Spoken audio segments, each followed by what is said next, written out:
Good morning, everybody. Welcome to People, Passion, and Purpose. I don't have a sidekick today. I feel a little bit lost. My good buddy, Mike Asherbanger, that we celebrated, it's his birthday is tomorrow. So if you haven't done it yet, go wish him a happy birthday. And we had a special treat last night. We created a whole Hands of Business show around him, and it was so much fun. It was so much fun. So if you missed it, go to the Hounds page, go check out the show, and check out us laughing at Mike and paying tribute as well to him. But hey, guys, today I have yet another great guest because every week I bring people I want to get to know more, and I want to shine a big spotlight on them. And today is no exception. If you watched last week the show with Greg, well, it is his better half. They're partners in the great podcast you should absolutely listen to. We're going to talk about that a little bit towards the end of the show, so you're going to have to stay tuned. In the meantime, beautiful Sindel, run the intro, please. Business is no longer only about products and services. More than ever, it's about connection and community. Business is about people. And that's why I created these live events. Every week, join me in discovering one remarkable individual. No shop talk here.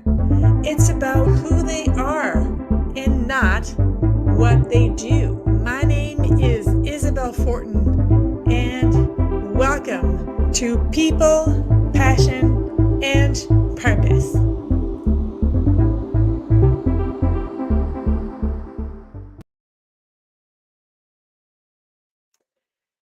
So last week I had the extremely interesting Greg on, and this week I have the just as much interesting and I think funnier version of the Moped Outlaw. And please, guys, welcome Mark. Hi, Mark. Hi. Just to Greg, if you're listening, I think you're beautiful. And Yo, I might be funnier looking, but that's okay. Hey, everybody has their strength, dude. That's right. That's The right. fact that you're funnier than Greg doesn't take anything away from Greg. Yeah. And my strength, body odor is not the best strength. No, I'm just kidding. Oh my I God. actually bathe. Did you wear your tutu today? Because when I was on your show, you got up and you twirled a little bit for me, if I remember correctly. Oh, I guess I did. No tutus today. Aw. I'm not wearing anything underneath this shirt, so no Oh. tutu. Well, okay. Am I I'm just blushing kidding, yet? folks. I have pants on. Yeah. Look, mono hands. Uh, this is going to be a fun show. I can tell. Yeah. Yeah. Life's too short not to have a decent sense of humor and playfulness. In fact, play Hot, is such a powerful way to lead the day. hot damn and hallelujah. Yes. And it's early in the morning, and I appreciate you doing this live very often because you're West Coast, correct? Yeah, I live in California and I was up already. I've been up for almost an hour and a half. So A lot of times when I ask the West Coast people to be on the live stream at 7 a.m. Eastern, they go, "Oh, it's live, right? Yeah, it's we're doing this live." I prefer the live version than the recorded, and that's the only reason I don't have a podcast. I yeah, prefer live stream. I don't know. There's an energy thing to it that's different, I find. I was been thinking about it. I'm excited about it. I like to do things live, and music being one of them. So You play an instrument? yeah, I play guitar and sing in a band, in a couple bands actually. Okay, so hopefully that's gonna come out in your questionnaire. We'll see what I We'll choose to what you ask we'll me. It might come see, out. Who knows? see. Well, without further ado, Mark, first question, it's always the same one. Who has had the most influence on your life and why? Wow, that's so tough because there's so many great influences. Yeah, I'm gonna avoid the easy answer of picking someone famous that you could all understand, but one of the most powerful influences on my life is a gentleman named Ken Blackman. And Ken and I have a long history, and it's sort of an interesting story. Basically, we went to junior high school together and we formed a band. And Ken at that point was already extremely good on the keyboards. And he was playing with Pete Escovedo on the side and some really powerful salsa musicians. But we were more of a folk rock kind of Crosby, Stills, Nash and Young kind of enclave. And so when we started, he would challenge me musically to learn more chord voicings and to do things a lot more with more sophistication, but no pretense. And he, so that was really a powerful start to our musical relationship. And then after high school, we kind of didn't see each other for a long time. And then 30-ish years later, we had sort of reconnected, talked a little bit, and right then I got was getting a divorce, and came to find out that Ken's a relationship coach. And he sent me to a seminar right away that changed my life, which was something from an organization that he'd left behind, but that still had in it this men's work group called the Ignited Man Process. And so he said, here, go this, just go sign up. I know it costs money, but just do it. Trust me. And it changed my life. And he and I are good friends today. I ended up taking his year-long coaches training called the Coaching Dojo. And then we host a meeting in a closed group called the Craft of Intimate Coupledom.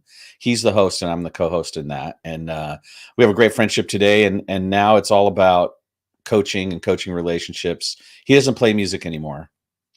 So that sort of makes me sad. But yeah, Ken Blackman's probably the biggest influence on me. He's been a lifelong companion and someone who really, really has helped me. He was a former Apple coder, and he's been a relationship coach now for over 15 years. Excuse me.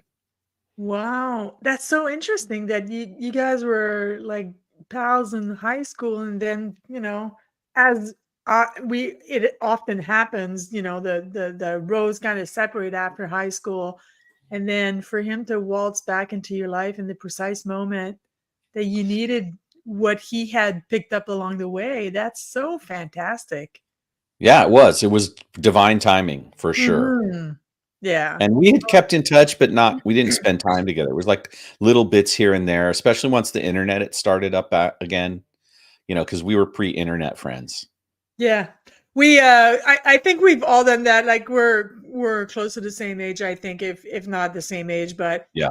as soon as Facebook arrived, we kind of went, oh, okay, so where's this person and where's this person and I don't know about you, but after catching up and realizing where they were, I just kind of went, yeah, okay, well, okay, so I know now, and it kind of just satisfied my curiosity, but it didn't really, in my case, it didn't rekindled any big relationships. It was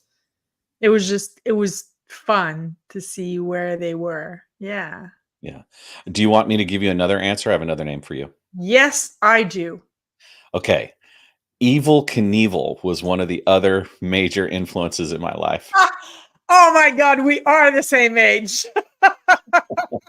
For those of you who aren't our age, Evil Knievel was one of the first televised daredevils, and he used to jump his motorcycle over all kinds of He nutty was a stuff. badass. And I've been a kind of a daredevil in different ways all my life. Back when I was young and a soccer playing fitness, I would do crazy things with my bike and my skateboard, and I always admired Evil Knievel. The sort of the downside is the more I understood as I grew older what a misogynist and how horrible he was from certain points of view. But his devotion to showmanship and his fearlessness in achieving these stunts was really a model that I use in my life. He there's okay, two things about Evil Knievel. The first thing is, yeah, he really was a badass. He, oh my god, he was like the first jackass. In a way, but he wasn't. Yeah. He always wanted to actually do it successfully, but he failed accidentally. Yeah, I think he broke like every bone in his body like several Yeah, times. yeah. But the second thing that I wanted to say is, here in Montreal where I live, there's a highway that's elevated in the middle of the island because Montreal's an island, and I call that highway the Evil Knievel Highway because yeah, it's very funny that, yeah, he was. But you know what? You say about the fact that he wasn't a kind person, and he was, uh, yeah, he treated women badly, but back then, dude, like, we didn't there wasn't that that awareness. I mean, look at everything that came out, about Bill Cosby. Or, I mean, Bill Cosby would literally pick up the phone and call stand-up comics that swore on stage, and yet, did or was doing what he was doing to his coworkers and his female coworkers and women in his life. So it wasn't of the time, right? So it's, for me, it's kind of proof that we still have ways to go. I'm not saying otherwise, but we still have come a long way from this kind of male, um toxicity. Yeah, I mean, what the way he conducted himself in his personal life was definitely not the thing I admire. Yeah. But I think the willingness to take risks, and then when you make a promise, when you say to your audience, "I'm going to do this," and then follow through, that's a really important piece of integrity. And Mhm. I admire that. Like, even when things were looking grim, but he knew he had to do it. Show must go on, kind of thing. And Yeah. he kept his word. And one of the interesting things, this is a little deeper. At that time in my life, I was on the West Coast, and things were shifting around what masculine identity was. And I was one of the Mhm. first generation of young men to be told your feelings are good. Like, learn to be soft and learn to have feelings. And so I had this really sort of quasi hippie upbringing, and Evil Knievel represents a masculine, sort of more typical archetype. And I needed a little bit of that daredevil energy to really pump me up and get me going in the Yeah. right direction. Yeah. I understand. It's, I think it was the beginning too, in this era where men were slowly, um becoming aware of of how to treat women better and how to act in a kindest way, and at the same time being more, connected to their own feelings, right? Because for the longest time, I think we are one of the last generations where I think that, and please share if you want to, but I think that our generation, as the little boys, were taught not to cry, not to do, and all that bad things, that bad, um, way of dealing with emotion. And somewhere in your youth, there was a shift. Is that how it was for you? Is that how Well, you for me, experienced I it? was on the what you might call the bleeding edge of that movement. My parents started giving me permission to actually express myself when I Mhm. was still in single digit age, like 7, 8, 9 years old. Wow. And the challenge for me was that when I got to junior high and high school, emotional intelligence from men was not there. And so I'd been given this sort of utopian vision about men. It's okay for men to have feelings, but then it didn't play out that way in the culture I was in. It was still, even in Berkeley, it was still very much, men were locked down, and they didn't have, wasn't okay to share and stuff like that. Yeah. But it was a sort of different trial for me, because I was raised that way. I had a whole different set of challenges that showed up for me. But Yeah. I'm really grateful for that, because I've had some great relationships with women over life, and my emotional intelligence has always been worth the extra vulnerability and risk. Yeah. And I'd say right now I'm an emotional daredevil, which means I'm strong, I have a spine, I have a purpose, I'm really devoted and clear about my masculine energy. But at the same time, man, I totally know what's happening in my somatic experience and how that Mm. ties into my emotional experience. And that gives me tactical empathy for everything I do. Yeah, yeah, And yeah. it's one of the key things that I coach about. Yeah. It's funny because when Greg was on last week, and I don't want to make this show about last week's show, but we talked about empathy a little bit, and there was somebody in the audience. I'm sure she's going to show up, but her name is Melissa Robinson Weinmiller, and Melissa is doing her second PhD on empathy and actually on EQ through empathy. And I said that to Greg, and I'm going to say this to you because I think that she so should go on your podcast. She's a lot of fun. She's like my sister from another mister, but yeah, because it's so important. And I find it extreme, like on a personal level, I find it extremely beautiful that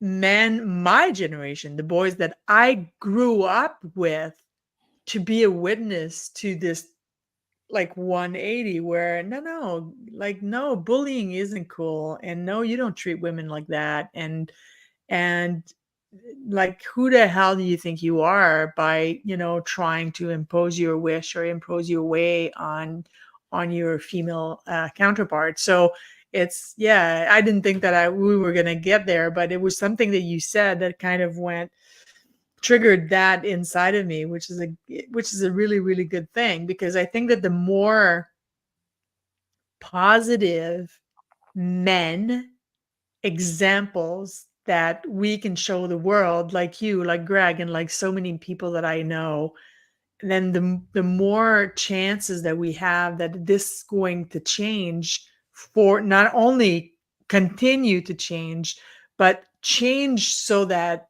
everybody is just being recognized as the human being that they are, regardless of age, regardless of color, regardless of sex Gender. and gender, and regardless of sexual orientation, Yeah.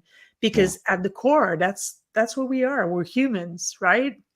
Yeah. So yeah. I agree with all of that. And I would add, there's a misconception that male-bodied people, masculine people have about power.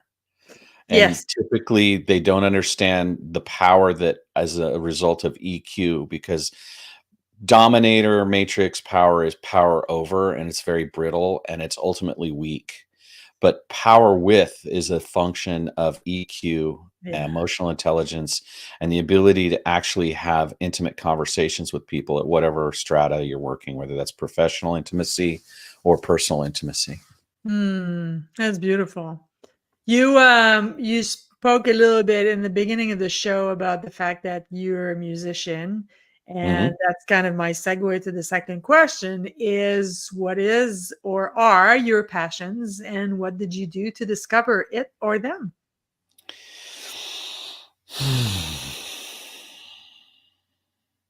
Well, music's always been a part of my life, and that's the easy answer. So I'm going to go with the harder answer. Wow, beautiful! I love that. I am really passionate about seeing men shift into this new possibility for themselves. And, it arises out of my work life, because I had an amazing run at Lucasfilm, 21 years at this incredible film company. And when Wow. that was ending, I was at a loss. I was like, what am I going to do that's going to inspire me to get up in the morning and produce and deliver at the level of excellence that I'd been producing and delivering at for over 21 years? Mhm. And it took a while, but I realized, witnessing the shift that men have available to them in their lives, in their work life and in their personal lives, as a result of doing men's work or being in a coaching container, is so gratifying. And it's also can be equally a struggle. It's not easy getting men to connect to themselves. And so my passion really is showing up every day and making a difference by helping one man shift the way he operates in the theater and the way he operates in his life. And Yeah. seeing my clients, I mean, it's such a business statement, but seeing my clients have the relationships they want and make the shifts that have them get the economic, prowess that they want is Mhm. really amazing. I wake up thinking about it. I go to bed thinking about it. I read about it. I'm doing all this stuff to really show up at the highest level for that interaction. And besides my own personal relationship, which is really, really important to me, that gives me the most satisfaction and this is the most sort of passionate thing. And I'm passionate because most of the guys who run around, they don't realize that there's like a 60% upgrade to their havingness that's available to them, both in the professional arena as well as in the personal arena. And men think about sex and that's their measure, but they forget what the real depth of an intimate relationship can be like and what that does for their body. Like the hormones that you get from being really actually intimately connect with someone are really part of health. Yeah.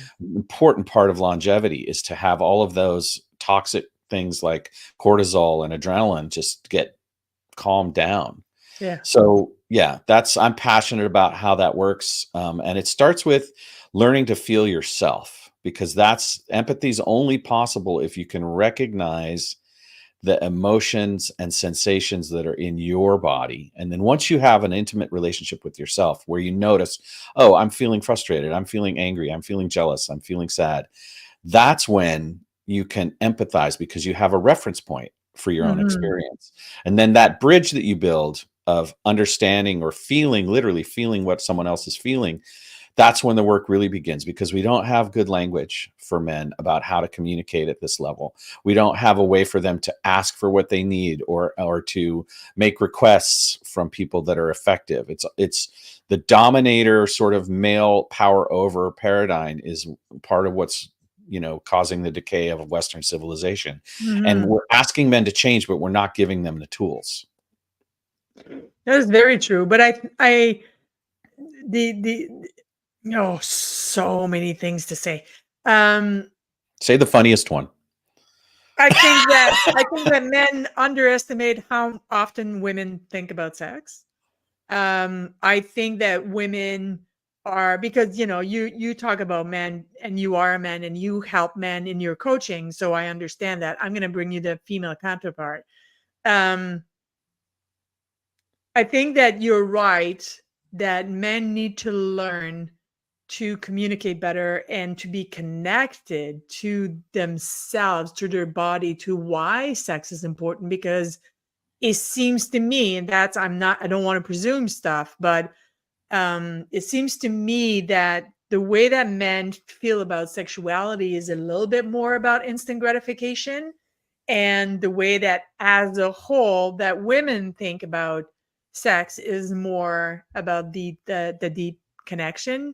However, and there's a big however in this for me, is the downfall for women is that their sexuality is more about connecting to the other one, to their male partner or their female partner, and less about connecting to themselves. And it should be about connecting to yourself first, because Mm. that's how you get connected to the other person in a deeper level. Um, and yeah, it is my understanding that for most guys, it is more about instant gratification. Am I wrong? Well, the conditioning that we receive through advertising and through what we call male archetypes is would have us believe that. Mhm. But one of the things that Ken Blackman, who I spoke about earlier, did was he did a research project where he interviewed lots and lots and lots and lots of men and women. And one of the things that he found out through his research was this idea that men want sex and instant gratification and women want connection is actually flipped. Hmm. And that underneath the desire for instant gratification is a deep longing in men to have the connection, the afterglow effect. But we don't teach them how to cultivate the No. awareness that that's what they want, and they Right. don't, right? And so we're conditioning them because we can use male responses, the speed at which a man becomes motivated to do something through a sexual stimulus is very quick. And Yeah. that's been leveraged by economic forces in our culture through beer Hmm. advertising, like just everything you can tell. Like Oh, it's yeah. really about the male gaze, right? So Yeah. when we break that down, what most guys want is they want to feel connected to a woman they trust Hmm. underneath that, and the sex is a pathway to that post-coital feeling of intimacy and connection. Again, those calmed nerves, all those Yeah. things. And Mhm. women actually have all of the emotional needs that they want available to them in lots of ways from this research. And what they really want is a male partner who understands their bodies and who understands how to feel what they feel physiologically, moment to moment, so can keep with the thread, so they can follow the energy. And the term that we use in coaching circles and relationship circles is attunement. So that's Mm. the theory that I've heard from Ken, and I'm in the curiosity about it. Again, with these theories, it's never absolute, right? No. There's always nuance to it. But I think this is a powerful contemplation. Like, men, if you what you realize is that the sex is just a pathway to intimacy, and that you want the intimacy, there's something there for you to explore that's really powerful and Yeah. enriches your life, both from a health perspective and a longevity perspective, but Mhm. also from this point of what's possible when your team, your your partner, whether it's a man or a woman, feels complete trust and surrender and connection to you, and then you guys are harmonizing in all of your actions and all your, it's not a battle, it's not a, there's no resentment, there's no power loss anywhere. Like, it's, so that's kind of my viewpoint on it. I think we've been taught to follow the instant gratification piece, but how much ED meds are we selling? Everybody's worried about the fact that they can't keep it up, or they're they're having an experience that happens too quickly, right? And so the answers to those questions are in actually finding the energetic resonance, the point of connection, because a lot of that ED and a lot of that quick climax stuff changes when you change the energy in the way that you Mm. can. I wholeheartedly agree with you, and the example that I have to validate, or I don't know what the word is in English, but to add onto what you're saying is, you'll have a 50 something gentleman who's been married to the same woman for, let's say 30 years, all, and in needs of meds to, perform sexually. And then something happens to the relationship, they split up, and he meets a new woman, and all of a sudden he doesn't need the meds anymore. So it wasn't physiological. The problem was whether it's communication, desire. I'm not going to go, I've never been married. I'm not going to talk about divorce. I don't know what it's like, but there's something, there's something new, there's something changed in his energy Right. that makes all of the sudden the physiological aspect work. Yeah. So, but you're right. We do push the Viagra, and of course we do, because it's a quick fix. And it's Take putting that, all this you'll be happy performance again. pressure on people, Yes. right? Yeah, absolutely. Oh, I don't think we're going to talk about this today, but I'm loving this conversation. Me too. I'm How very was it? passionate about this. How was it for you? And do not feel obligated and to answer, because it is a deeply personal conversation or question. But how was it after? Because you started this journey after a divorce, or in the midst of a divorce, correct? Yeah. Okay, so how was it for you to change your paradigm, and then adapt your new way to what I'm assuming is a new partner? Yeah. So how did that work for you on a personal level? Again, don't feel obligated to the answer. Oh, I'm happy to share it. Okay. I'm an open book pretty much. Beautiful. I Um, love that. my marriage wasn't working, and the Mhm. reasons behind that were complicated, right? I think the As they are. important thing to say is there were some things that were happening that were a result of her responsibility, and some things that were happening about my responsibility. And Mhm. because I had chosen monogamy and had chosen to be in a long-term, lifelong commitment, when I could feel it starting to come apart, I became very inquisitive about how I was showing up. And Mhm. even in the last couple years before the divorce, I was already working on myself to try and transform the situation and trying to understand what it was about me that wasn't creating the energetic resonance that I wanted in my relationship. Mhm. Mhm. I wasn't able to shift it all through that because, again, part of what was happening was something that was about my ex-wife.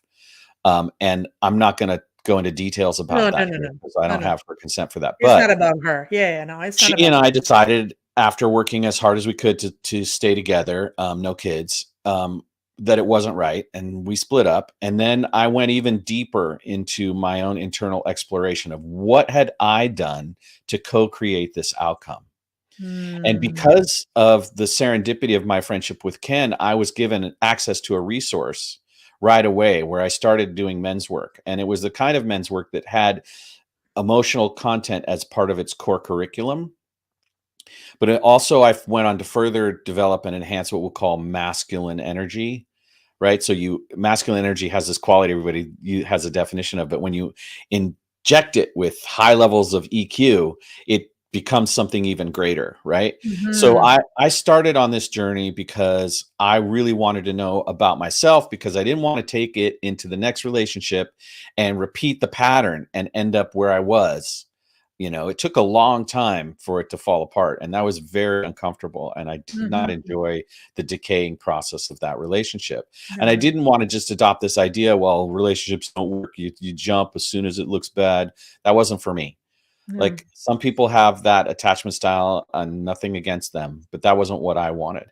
When I Mhm. was in those first 6 months of really deep diving into my own behavior, I had a flashback. Someone said to me, one of the leaders in one of the groups, a guy named Zat Baraka alias, said to me, Mark, you ask really potent questions of some of the other participants. Have you ever thought about coaching? And it dawned on me that my parents had made me into a coach when I was 9. They were running group therapy sessions on the weekends based on a book called I'm Okay, You're Okay, which was all about emotional intelligence at the time. And what they would do is they would have married couples come in and do the weekend workshop. And when they would come in, they would have me take care of the kids and do the daycare. And in the daycare, I was running the same thing. We would do regression therapy, and everybody go around the circle and tell us what you're feeling and all of that stuff. And so I realized in that moment when Zat said to me, hey, you might be good at this, that I actually had been doing it since I was 9. And that's when I decided, oh, I need to go deep into the training aspect of it. And so Mm. at that point, I was working at another job. I had gotten another archive job with a company called the Internet Archive. And while I was working my day job, I was training at night and on the weekends. And I got a certification that took a year. And then I got a couple more certifications over the couple years. And then in 2018, I started my coaching business officially. And that was the evolution of it. And it was all based on the idea of, if I take radical responsibility for this outcome and I examine myself and the energy that I am emanating, what could shift for me? And I still live in that question today. Every day, every breath, I'm checking in with myself. And, just this week, my partner and I had something come up where I was showing up in a way that didn't feel good to her. And because our relationship's based on trust and honesty and radical responsibility, she was able to say to me, hey, this didn't feel good. And I was able to say, I can see why, and own my part of it. And then there Mhm. was a part of it that was triggered by her behavior. And I was able to say, hey, and this is what happened. This was my experience around how you showed up, and it's not that it's your fault, right? That wasn't the story. The story was, hey, this is what was happening, and that's where my disruption was originating. And that, so we were able to express ourselves fully, take responsibility for each of the things that we did, and make new agreements to not do this again, to shift it. There is nothing I don't like in everything you just shared.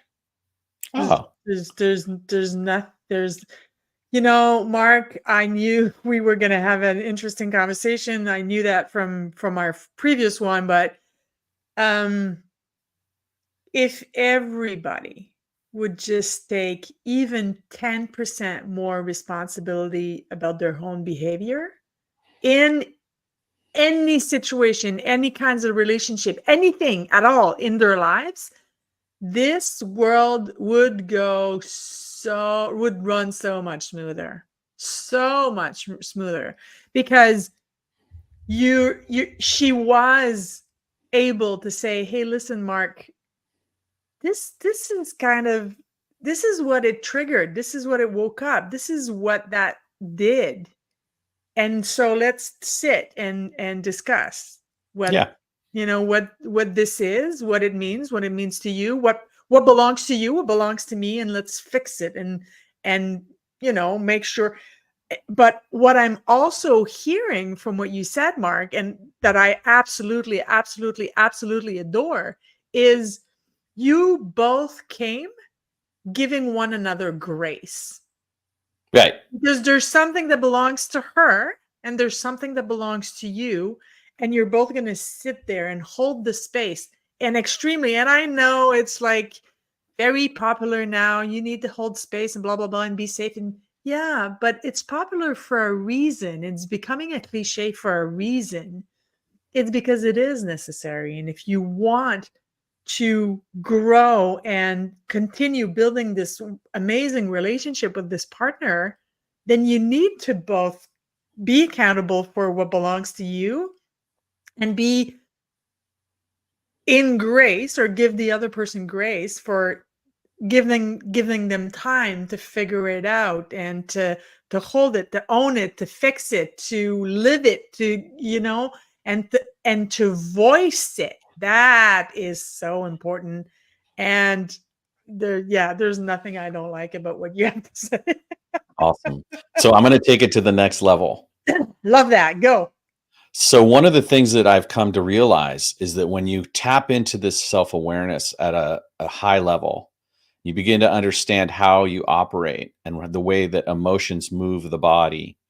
Yeah. You can tune that to what I call professional intimacy, which is compliant with HR. Like, we're not talking about intimacy romance. We're talking about No, this no, level no. of emotional intelligence in the workplace. Mhm. And how much more leadership you can provide if you're leading a team, and how much more productive energy you can bring together as a team when everybody knows how to speak to each other from these new places. And it's not that hard once you understand the language of it. That's the key. We don't teach the communication skills that go with how do we deal with this person that we have an issue with, right? And Yeah. HR is there to sort of put boundaries around lawsuits. They're not there to teach you how to get the nuance out of team performance necessarily. And Yeah. they're right. I mean, harassment and various things make people uncomfortable, Yes. and consent is a huge, huge piece in any interaction. But the thing I love, one of the things that I'm driving at, is this idea of professional intimacy. And it lives at the place of calibrated self-awareness and communication skills, where you Mhm. can get a sense of what your constituency is, whether that's your employee or your boss or the team that you lead. What are the emotional drivers that are motivating them? Because compensation and then consequences, that's this level of productivity. You got your compensation, which is driving the upper level, and then you got your consequences, which are keeping people from falling below. But when you motivate them from their why, like Simon Sinek says, and you get them emotionally invested in the vision of what it is you're trying to achieve, there's no lid on the productivity anymore, because people want to put their power and energy into something that means something to them. And when you create a dynamic where people have the ability to have candor in their professional relationships, now you've got an organization that is humming along and productive and driving the results. You are A, preaching to the choir, B, speaking my language. And yeah, that's literally what I do for a living, is I help leaders adapt their communication style, their leadership style, their everything, the way that they show up as themselves. and adapt it to every single member of their teams, because it's not a pet peeve. It's not, it's a need. Somebody is going to need that you be straight to the point, and that you almost talk in bullet points, and the other person needs for you to walk in their office and say, "Hi, Susan, how are you? How was your weekend? How's your dog doing?" And that's a need. She's not that the person, it's a cognitive preference, it's a behavioral preference. And when each leader know how their team member, and it's the same thing in a love partnership, in a business partnership, it is how we interact with other humans. And one of the things, and I'd love to hear you about talk about that, Mark, but one of the pushback that I get the most often is, yes, but if I adapt myself to everybody, then I'm not being authentic. Well, that's a load of crap. It's crap. It's not a lack of authenticity. It is high emotional intelligence, and it is adaptability. It is, you're not stopping from being who you are. You are adapting your language to what the other person understands, and how that person understands the world, and how they see the world. And that is how you get shit done. Yeah. If we're only talking about business, that's how you get shit done. You get more collaboration. You get a higher efficiency, higher profitability. You get higher everything. Thank you, Chasen. Chasen is going crazy. But it's true. It's you can tell. I'm sorry, I'm making the show about me, but this is how you get things done. And now you all know what my passion is, which resonates with yours. Yeah, for sure. I mean, that's part of why I think we're having such a good time together, because we really resonate together. I want to Yeah, add something to it, which is the please. thing that you mentioned in your example. That's the low hanging fruit. That's the easy stuff, right? Yeah, And on a certain level, it's not as deep. Like, how's your dog? It's there. It's a connection point.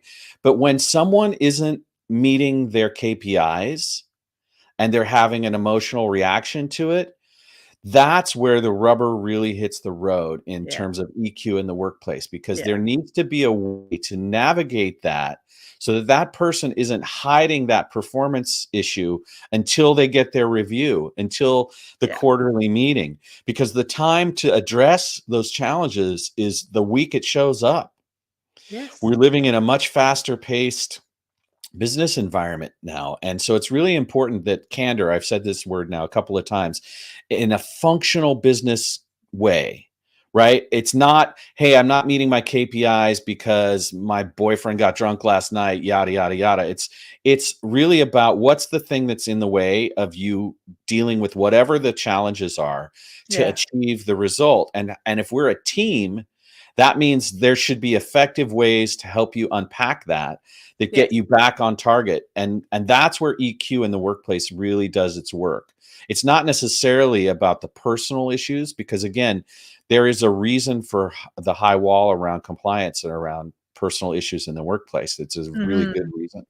But when you teach people the language of connection around how to conduct themselves with candor in the workplace, then those adjustments in workflow and in challenges can get addressed by the team. And then you actually feel supported by your coworkers, even maybe the one who you're either jealous of, who is sniping at you behind your back or whatever. All of those things have an opportunity to get worked out in Mhm. a way that brings harmony back to the workplace. And I think you and I could go for 2-3 hours talking about this subject. Oh, nonstop. Audience, no audiences. Yes, I agree. And my example, not that I want to add, but because we're going to move, but um, my example was just as far as the communication preferences. Some people absolutely need the bullet point.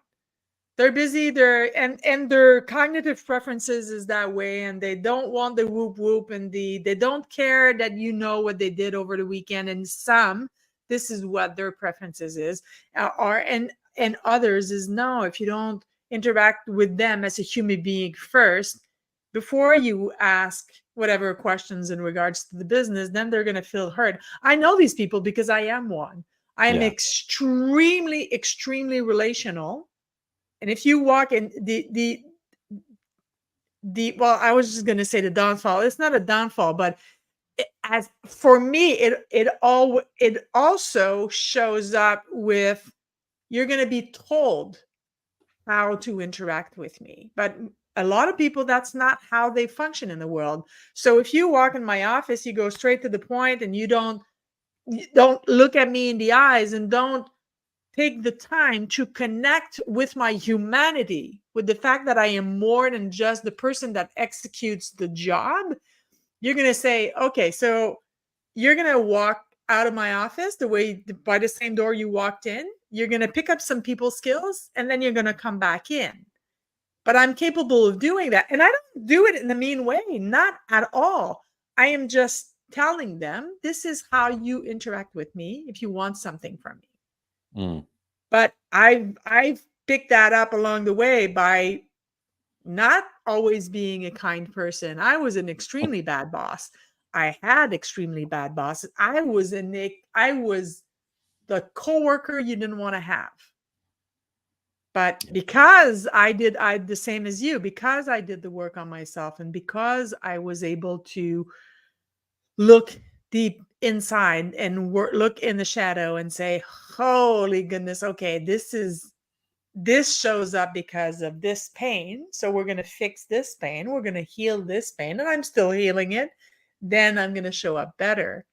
But you said something earlier that I absolutely, absolutely adore, because if you are able, if someone bothers to teach you, if you're willing to learn, you can speak your truth from the moment something is created or something is triggered, instead of, well, he said this, yes, but she said that, yeah, but he said this, and then it escalates to points that are 100 million% pointless and completely avoidable.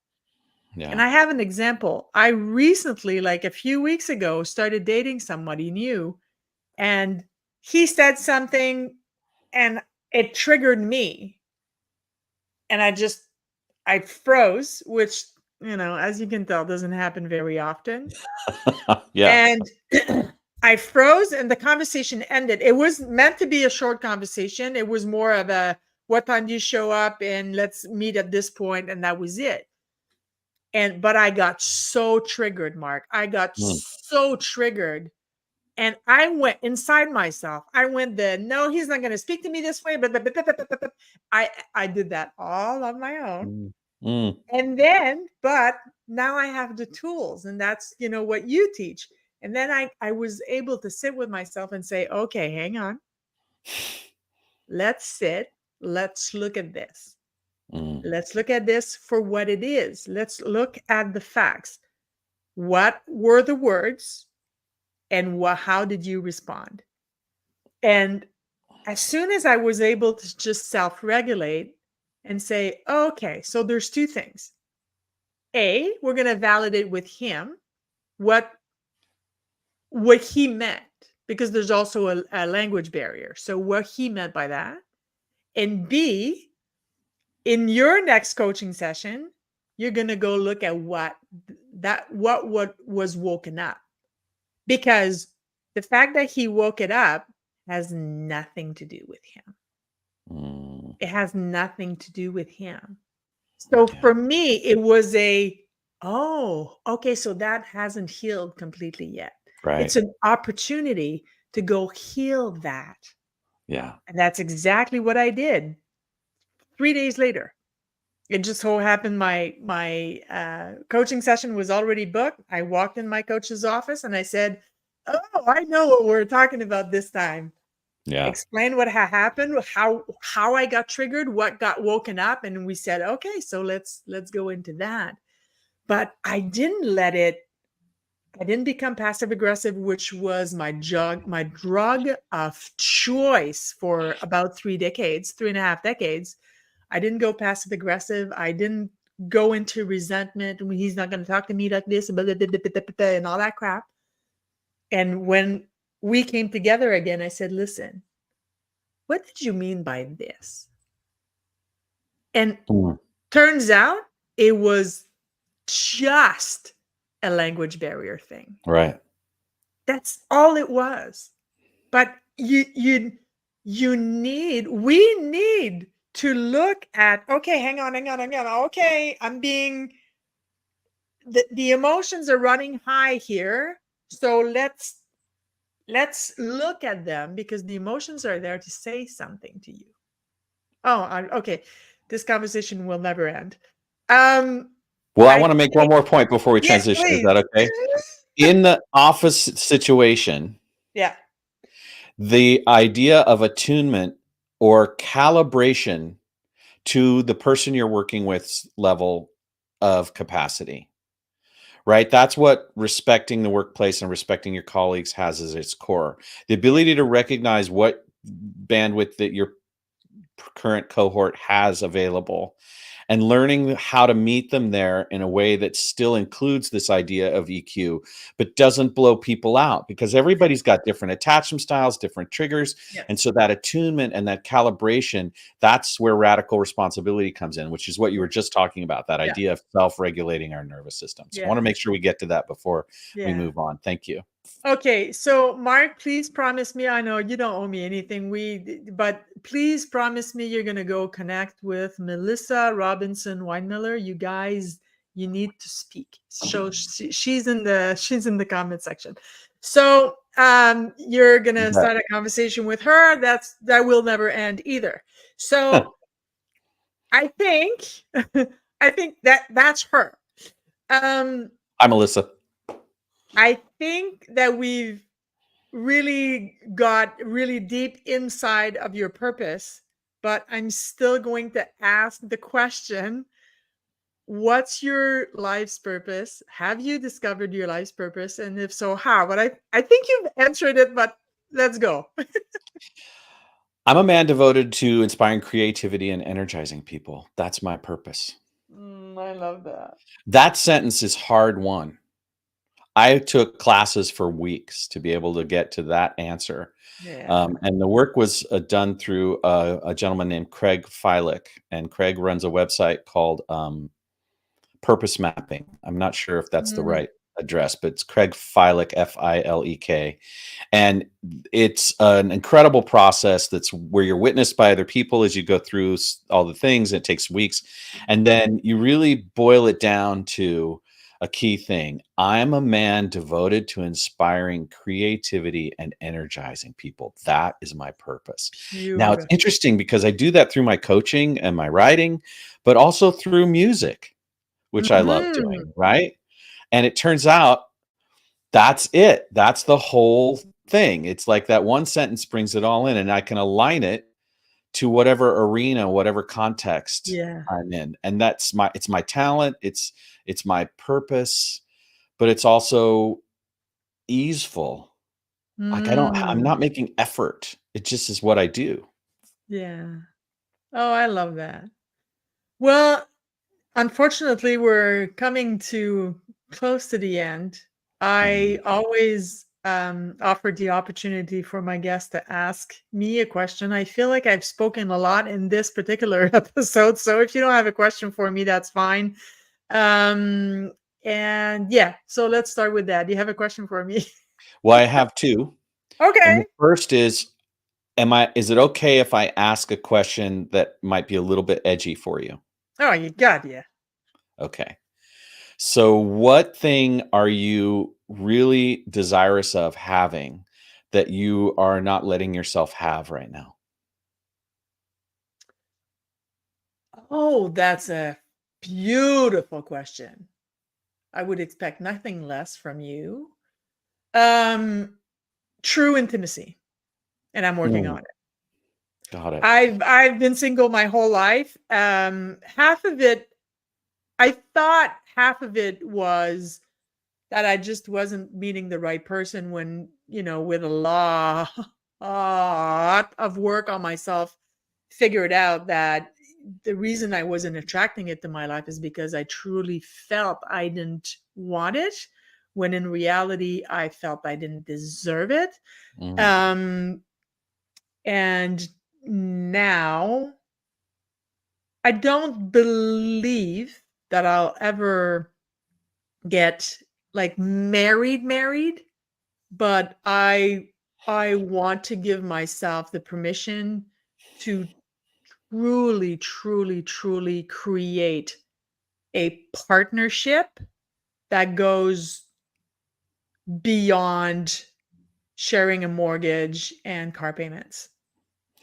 What about that is something that you're not letting happen? What is it about you that won't let that happen?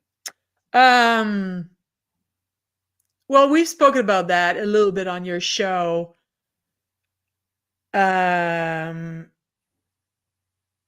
so the big trauma in my life, I've shared that so often now. The big trauma in my life is that my mom passed away when I was 5, and I was the youngest. So my sister was 11, my brother was 9, and I was 5. So as luck would have it, I know it's not the accurate, the proper way of saying this, but as luck would have it, the fact that I wasn't done with my, like, the 0 to 7 Mhm. years of age, where where your brain develops, and you're like, you figure out or you create how you're going to function in this world. The fact that I wasn't done, there was a part of my development that got cut off, and it took me 30 years to before I actually went to therapy and I started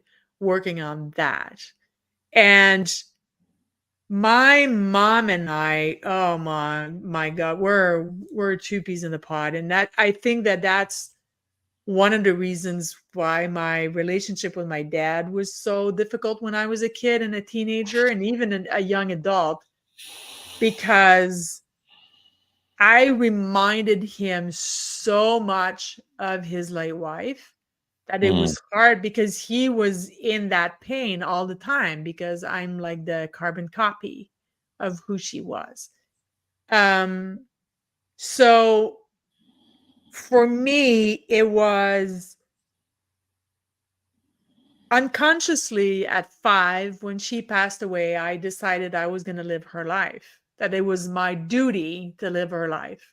So Mhm. that's what I did for 32 years after she passed.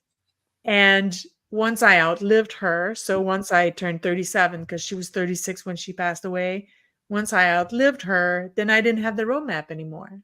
Mm.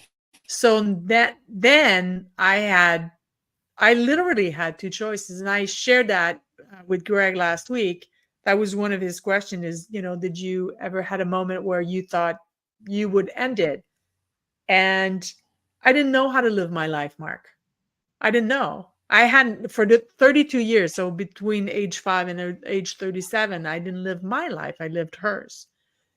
And so when I came to 37, and I was so sick and tired of being angry and hurt and bitter and sad all of the goddamn time.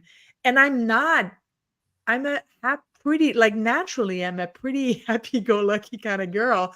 It's just, it was buried. Like, who I am for real was buried.